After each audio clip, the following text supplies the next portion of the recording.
بسم الله waxaan Ismaaciil Ray waxaan dhammaan bulshada Soomaaliyeed ku casuumayaa inaan dhawaan qaban doono bandhig sagootineed dhiirigelin ah bandhigan ayaan ugu talagalay inaan ku sagootiyo dhammaan dadka reer Muqdisho waxaan dhawaan ama bixi doona waxbarashada heerka labaad ee digriga ee dalka Malaysia kaas oo isboosar gareyn doona madaxweynihii hore ee Soomaaliya Xasan Sheekh Maxamuud kaas oo mas'uuliyad iska saaray dhamaystirka waxbarashadayda gabi ahaan isboosar gareeyay waxbarashada heerka labaad ee digriga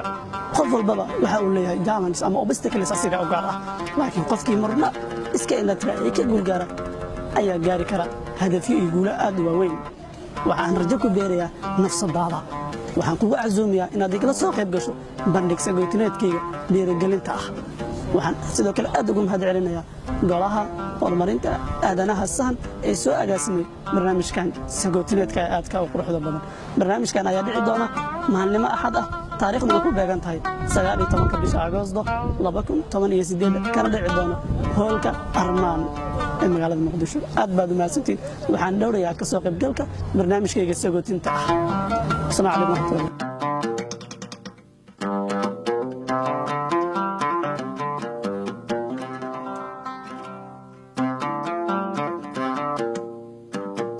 Ismaaciil Raage oo ah qof bulshada u ah tusaale xayi ah waxaan horay ugu naqaanay in uu ahaa qof u dhaqdhaqaaqo dhanka dhiirigelinta bulshada iminka wuxuu u bixi doonaa dalka Malaysia wuxuuna ka soo diyaarin doonaa heerka labaad ee waxbarashada master degree